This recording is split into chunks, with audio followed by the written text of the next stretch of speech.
আসসালামু আলাইকুম। আমি ডাক্তার আরিফ। শীতের শেষে অর্থাৎ এখন যেহেতু কিছুটা গরম পড়ছে, এই শীতের শেষের সময়ে এবং এই গরমের শুরুর দিকে বিড়ালকে কিভাবে যত্ন নিতে হবে এই বিষয়টা নিয়েই আজকে আমি আলোচনা করব।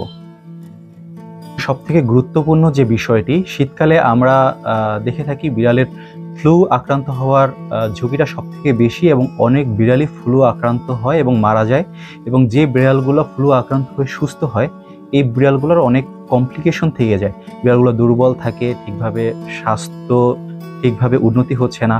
তো এই বিড়ালগুলোতে আলাদাভাবে যত্ন নিতে হবে। এর ভিটামিন মিনারেল জাতীয় খাবার এবং পুষ্টিকর খাবারগুলো বেশি দিতে হবে, এবং কিভাবে এই বিড়ালগুলোকে পরিপূর্ণ স্বাভাবিক জীবনে ফিরিয়ে আনা যায় এজন্য একজন রেজিস্টার্ড ভেটেরিনারি ডাক্তারের কনসাল্ট নিয়ে অবশ্যই এগুলোর আলাদা যত্ন নিতে হবে। আমরা শীতের সময় বিড়ালকে সবসময় গরম জায়গায় রাখতাম, বিড়ালকে স্বাভাবিক জায়গায় রাখতে হবে। অতিরিক্ত ঠান্ডা যেখানে নেই এবং অতিরিক্ত গরমও যেখানে নেই সেই জায়গাগুলোতেই বিড়ালকে রাখতে হবে। এই সময়টায় বিড়ালের পানি পান করার বিষয়ে গুরুত্ব দিতে হবে, যেন বিড়াল পর্যাপ্ত পানি পান করে। কারণ বিড়াল যদি পর্যাপ্ত পানি পান না করে তাহলে বিড়ালের জন্ডিসে আক্রান্ত হওয়ার ঝুঁকিটা বেড়ে যাবে। এজন্য বিড়ালকে পর্যাপ্ত পানি পান করার ব্যবস্থা করে দিতে হবে।